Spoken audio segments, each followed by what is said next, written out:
आप पंचवर्षीय योजना में फंसे रहते हो कि पढ़ना कुछ, पढ़े जा रहे हो कुछ और 2-3 साल बाद समझ में आता है अरे ये तो नहीं पढ़ना है। अच्छा, जर्मनी से सीधे आपके पास आया, यहाँ बिहार में तमाम बड़े बड़े इंस्टीट्यूट है, वहाँ पे नहीं गया। क्या पढ़ना है, क्या छोड़ना है, यदि ये चीज़ें आपका पता हो जाता है तो आप सफल हो जाओगे। जो ये स्टूडेंट अभी मेंस देने जा रहे होंगे 25 तारीख को, उनके लिए क्या कहेंगे? डिमांड कुछ और है, एड्रेस कुछ और कर रहे हैं, चेकर जब चेक करेंगे फिर वहाँ पे आपको जीरो बैठा देंगे।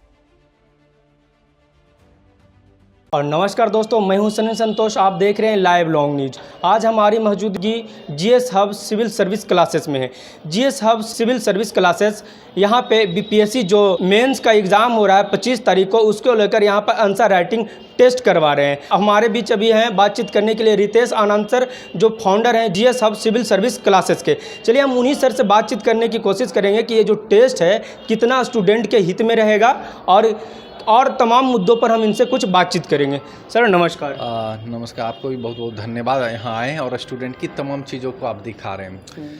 आपने जो बोले कि मेंस का जो बच्चे टेस्ट लिख रहे हैं बच्चे के हित में कितना रहेगा, तो हम यही कहेंगे कि जो बच्चे मेंस टेस्ट लिख रहे हैं इसी से रिजल्ट बनता है। और लास्ट टाइम यदि 25 तारीख से एग्ज़ाम होना है, जितना आप प्रैक्टिस कर सकते हैं मैक्सिमम प्रैक्टिस, यही आपको सफलता दिलाएगी। सर 20 दिन का समय बचा हुआ है। सर 20 दिन में आप स्टूडेंट को क्या ऐसा बताएंगे सर कि जो बच्चे सेलेक्ट हो जाएंगे? देखिए, हम एज कम्पेयर टू पीटी कहना चाहेंगे मेंस का जो टॉपिक्स होते हैं बड़ी लिमिटेड हैं। तो कुछ ऐसे टॉपिक्स आप फाइंड कर लीजिए या प्रीवियस ईयर ट्रेंड को देख लीजिए, तो 15-20 टॉपिक आपके हर सब्जेक्ट में मिल जाएंगे। उसके एक बेहतरीन नोट्स बना लीजिए, उससे रिलेटेड जितने भी क्वेश्चंस बनेंगे उस पर मैक्सिमम आंसर राइटिंग प्रैक्टिस कर लीजिए। यही आपको सफलता दिलाएगी, क्योंकि जितना आंसर राइटिंग करोगे उतना सफलता के आप करीब रहोगे। यदि 20 दिन में आप सोचिएगा कि नहीं हम A to Z पढ़ लें, PhD कर लें, ये संभव नहीं है। 15 दिन में आप जान रहे हैं कि क्या करना है, नहीं करना है। हाँ, GS1 सेक्शन पे थोड़ा ज़्यादा फोकस करें क्योंकि DI है, और DI में कोशिश करें जिनका मैथ थोड़ा भी स्ट्रॉन्ग है वो 72 में 72 ला सकते हैं। हो सकता है जो मैथ बैकग्राउंड से नहीं है तो 60+ लाने की कोशिश करें, थोड़ा उस पर मेहनत करें, क्योंकि वहाँ आप 170 नंबर 180 नंबर उठा सकते हैं, क्योंकि GS2 में कम नंबर उठते हैं। फिर ऐसे जब अलग सेक्शन ऐसे सेक्शन लेके जाएंगे तो वहाँ 300 नंबर का पूछा जाता है ऐसे, तो वहाँ भी आप 150+ ला सकते हैं, 160-70 नंबर ऐसे में भी ला सकते हैं। सर आंसर राइटिंग में जो स्टूडेंट हूँ, क्या बेहतर तरीका से लिखने के लिए क्या ध्यान देना चाहेंगे वो? देखिए, अभी जो बीपीएससी 68 से ट्रेंड चेंज किया है शॉर्ट क्वेश्चंस, तो आप देखिएगा शॉर्ट क्वेश्चंस में हमेशा बच्चे को बोलते हैं कि 2 पेज 2.5 पेज लिखने पे चले जाते हैं। तो आप हर चीज़ परफेक्शन के साथ नहीं लिख सकते हो, तो उसमें क्या करना है, डायग्राम बनाओ, फ्लो चार्ट बनाओ, 2-3-4 पॉइंट्स आप मर्ज करके कंक्लूड कर दो, इतना सफिशिएंट है। इससे ज़्यादा आप करने जाओगे तो आपके क्वेश्चन छूटने के चांसेस बढ़ जाते हैं। और क्वेश्चन क्या पूछा जाए, आप क्वेश्चन पूछ रहा है कुछ, आंसर लिख रहे हैं कुछ, तो हमेशा क्वेश्चन के नज़दीक रहो, उसको एड्रेस करने का प्रयास करना चाहिए एक स्टूडेंट को। यानी लिमिटेड तथ्य के साथ कम जगह में लिमिटेड चीज़ लिखना चाहिए। बिल्कुल बिल्कुल बिल्कुल। तथ्य जो होता है कि क्वेश्चन के अकॉर्डिंग लिखना चाहिए। अब क्वेश्चन का डिमांड कुछ और है, एड्रेस कुछ और कर रहे हैं, चेकर जब चेक करेंगे फिर वहाँ पे आपको जीरो बैठा देंगे, क्योंकि आप ये ग्रेजुएशन का एग्ज़ाम नहीं दे रहे, कंपटीशन का एग्ज़ाम दे रहे हैं, बीपीएससी का एग्ज़ाम है, बिहार का सबसे बड़ा एग्ज़ाम है। तो हाँ, आपका मायने रखता है कि आपका कंटेंट कितना शानदार है, क्या आप क्वेश्चन के प्रति स्टिक हैं या नहीं है, या आप फिजूल की बातें, कहानी सिर्फ मत बनाइए, क्वेश्चन के अकॉर्डिंग आप लिखिए। आप बता रहे थे सर कि कोई बच्चा को कि आप क्वेश्चन मत छोड़िए, हो सकता है किसी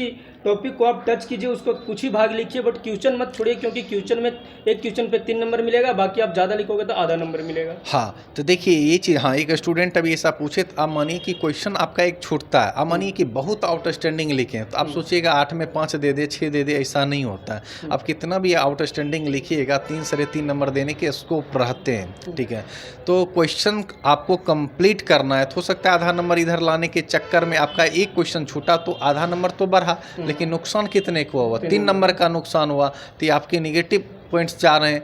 तो आपको क्वेश्चन नहीं छोड़ना है, हर एक क्वेश्चन कंप्लीट करना है, और ऐसा नहीं होगा कि परफेक्शन के साथ होगा। तो उसको टच करिए, डायग्राम फ्लो चार्ट के माध्यम से उसको दिखाइए और कुछ पॉइंट लिख के आगे निकल जाइए आप। जो ये स्टूडेंट अभी मेंस देने जा रहे होंगे 25 तारीख को, उनके लिए क्या कहेंगे?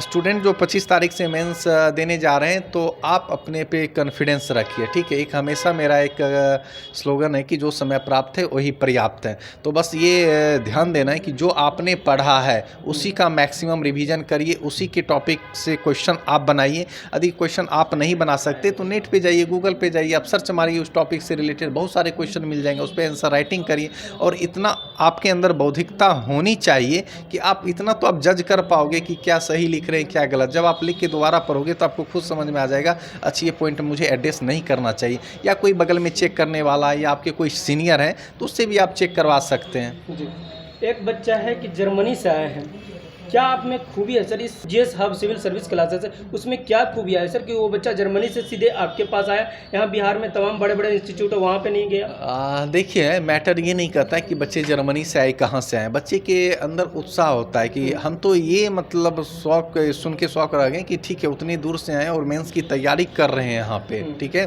और टेस्ट लिख रहे हैं। जो रेगुलर कर रहे हैं वो बस छोड़ देते हैं कि आज करेंगे कल करेंगे। तो हम ये कहते हैं जो जॉब कर रहे हैं ना, तो जर्मनी में जॉब ही कर रहे हैं, जॉब से भी लीव लेकर यहाँ आए, तो जो जॉब करते हैं उनके अंदर डेडिकेशंस ज़्यादा रहती है।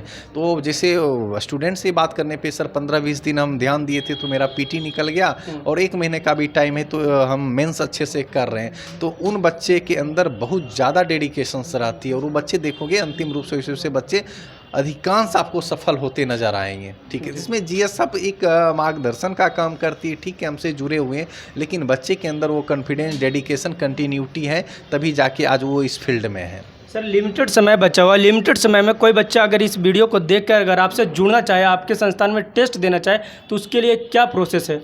देखिए, आप अभी तो मेरा संस्थान देखिएगा पटना भी ओपन है और सेकंड ब्रांच इसका बेगूसराय में भी है। और पटना में जो आना चाहते हैं तो आप तो ये सुने होंगे Gopal market one of the famous market है और यहाँ पे बड़ी बड़ी कोचिंग भी है। तो बड़ी बड़ी कोचिंग के चक्कर में मत फंसना, चाहे हम हो चाहे कोई और है। बस यहाँ वही कहेंगे कि आपको क्या पढ़ना है क्या छोड़ना है। यदि ये चीज़ें आपका पता हो जाता है तो आप सफल हो जाओगे। सिर्फ आप पंचवर्षीय योजना में फंसे रहते हो कि पढ़ना कुछ, पढ़े जा रहे हो कुछ और 2-3 साल बाद समझ में आता है अरे ये तो नहीं पढ़ना है। क्या पढ़ना है वो तो समझ में आ रहा है, क्या छोड़ना है ये भी इम्पॉर्टेंट है। तो इसके लिए जो रिसोर्सेज हैं, मटेरियल है, वो लिमिटेड होने चाहिए। बच्चे यहाँ क्या कर लेते हैं, अनलिमिटेड रिसोर्सेज को फॉलो करते हैं और यही असफलता का सबसे बड़ा राज है। दोस्तों तो सुने आपने किस प्रकार से सर बताया कि अगर आपको पीएससी मेंस का एग्ज़ाम देना है तो लिमिटेड समय में किस प्रकार से आपको तैयारी करना, आंसर राइटिंग करना है। यानी ज़्यादा से ज़्यादा लिखने पे उस तरह से ज़्यादा टाइमिंग नहीं देना, बट लिमिटेड कम समय में अच्छी चीज़ों को लिखना ज़रूरी है। आप सर के संस्थान से जुड़ना चाहते हैं तो हमारे वीडियो के माध्यम से आप जुड़िए, इसमें नंबर दिया हुआ रहेगा, आप इन सर से बात करके आइए यहाँ पे। और एक जो 20 दिन बचा हुआ है उस 20 दिन में आप अपने भविष्य को उज्जवल भविष्य की ओर ले जाइए और यहाँ पे टेस्ट आकर जरूर दीजिए। आप देख रहे थे लाइव लॉन्ग न्यूज, मैं हूँ सनी संतोष। जय हिंद, जय भारत।